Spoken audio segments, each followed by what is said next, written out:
For more resources, visit rymonline.org.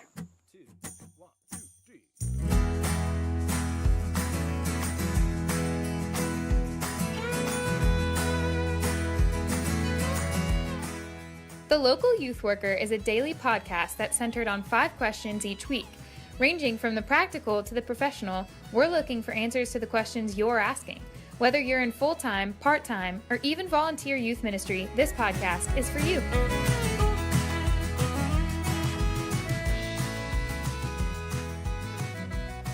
Hey everybody, welcome back. We are talking with Julie Lowe all this week about teens and technology, and we've covered a lot of ground discussing on depression, fear of missing out, pornography, addiction. And so today, as we were kind of closing out yesterday, just sharing some of your own struggles with trying to raise teenagers in the midst of all of this new technology. I thought it could be helpful for us to hear just some helpful technology practices that you've implemented in your household. And this, is reminding us that none of us arrive this side of heaven, and we're all pilgrims trying to figure this thing out together. So what are some things that have been helpful for you and your family?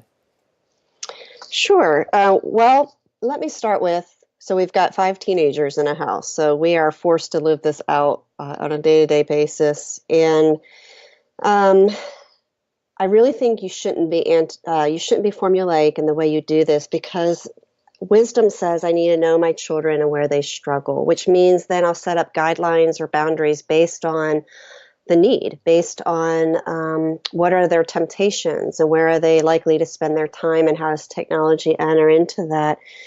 So the very first thing is we need to teach stewardship principles with our kids and everything they do, and that means technology. Often what happens is we wait till a child gets to a certain age, and then we say, all right, now you're 16 or 12 or 10, now you can have a phone. And what we're leaving out is, do I know my individual child well to know if they have the maturity and the responsibility to handle this piece of equipment that will open them up to a world of good and evil at the same time? And if I do believe they have the maturity and wisdom to handle it, and there's also a need there, then now my next step is I must educate them well and teach them stewardship of this technology. So for one example, one of our kids has a visual impairment and is losing his vision.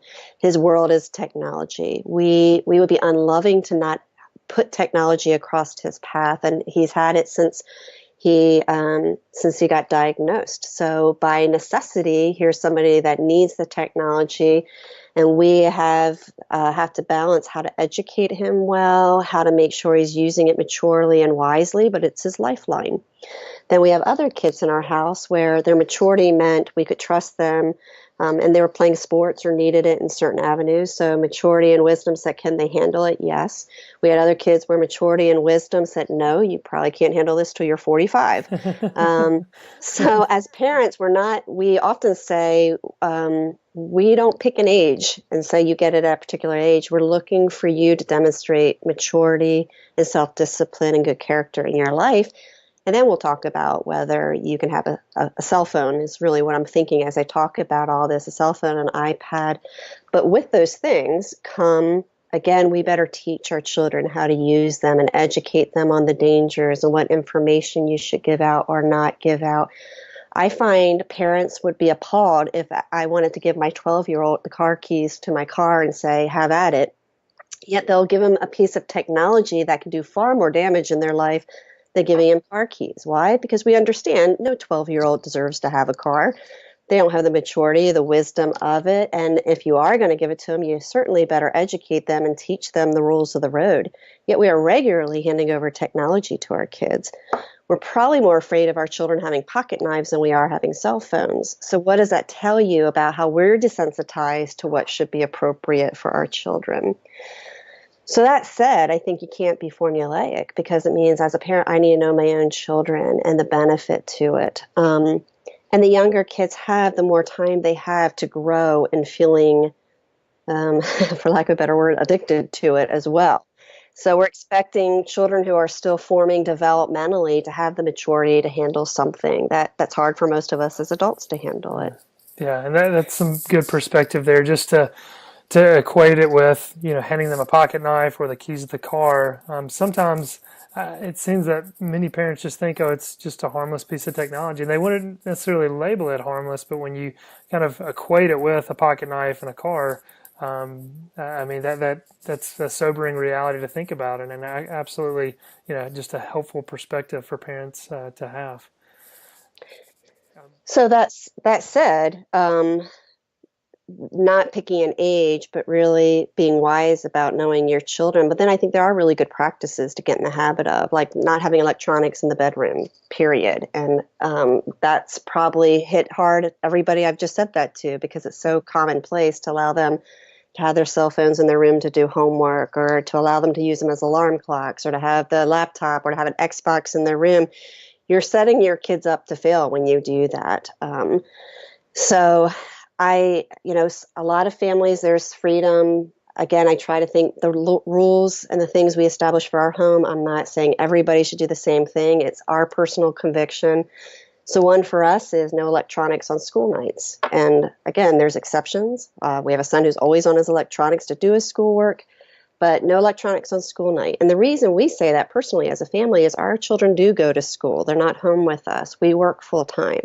By the time they get home, and by the time they go to bed, we at best have them for a solid 3 hours. And one of the things I said to them is, guys, we love you. We want to see you for those 3 hours. We don't want you to be sucked up into some mindless entertainment or to be hanging out with your friends. We value relationship with you. We want to be with you.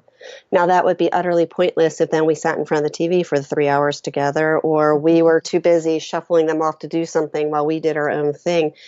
There's where parents are held accountable for, if that's your value, live it out before your kids. We can't be on our cell phones either. No cell phones over meal times. Our kids are allowed to call us on that as much as we can call them. So we're out to eat at a restaurant. They are the first ones to point out if we're on our phone looking up a movie time or researching something. They're like, get that cell phone away. And that's one of the things we like. We're like, you're right. If we're saying this to you, we should be doing these things too. Parents limiting the circle put out by Disney is one of the many really good apps that help limit kids' times and give bedtimes on their phones and shut it off or limit. They can be on Facebook or Instagram for a half an hour at a time. So it's not an all or nothing. It's every family has reasons for doing what they do, but generally good practices are to keep the cell phones out of kids' rooms. So everything should be public. Everything should be done in public. It should be an open phone, open technology policy. There shouldn't be anything to hide. And if you set that up really young with kids, then it doesn't seem odd. It doesn't seem like an invasion of privacy, because what you're teaching, again, are stewardship principles, accountability principles, things that should go both ways to whatever degree it's appropriate in families. You said so much good stuff there. And I mean, one of the things was just the parents modeling the similar practices to the children as well. I mean, especially at the dinner table. I just think we're losing so much family mealtime together, in this generation, just with the busyness of the culture. But then also, when we do gather the table to have devices out can take away from that. But you also talked about privacy as well. It sounds like you have just an open, I'm trying to think the way that you said it, but are you able to just pick up your children's devices and check through their text messages and everything else? And can you give some counsel on that? Yeah, open phone policy is what we call it. I'm sure I didn't coin that phrase. I'm sure I read it somewhere as well, but open technology. And again, the principle behind it is more important of saying, guys, we all need to be accountable. Like somebody should open up my life on a movie screen and me be able to say I'm not afraid of what they see. Doesn't mean there aren't conversations that are private for me, work privacy, things like that. However, what it means is there's nothing to be ashamed of. My character will be the same regardless of what you open up and see. And that helps instill accountability and good practices, because even if our kids, we trust them implicitly, if they're, again, being exposed to their peer group, a ton of stuff that gets passed around on a regular basis is just inappropriate, sexualized, graphic. So giving them an accountability helps keep in check even who they're going to invite to be on their social media accounts, because they know mom and dad are going to be reading it. So it's a buffer and a way of getting them to think before they post things in a helpful way. So we're not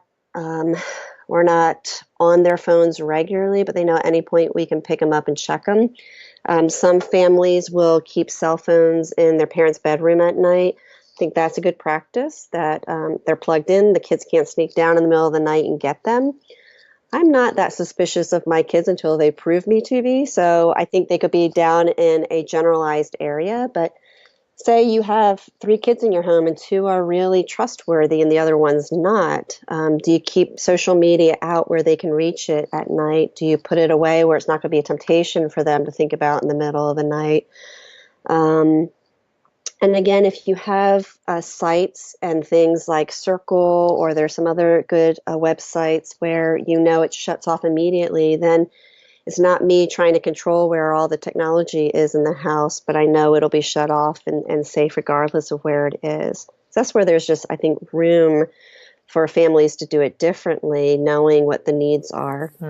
Yeah, again, that's really helpful. And just kind of the broader principle here is, parents coming alongside their children, teaching them this, stewardship, knowing these children are going to leave the home eventually, and they're going to have this technology with them. And so if they have years of practice under their belts, by God's grace, that will have them, equipped to deal with this. Still going to be a challenge, but helpful as well. So, Julie, a lot of good stuff there. Thanks again. You're welcome.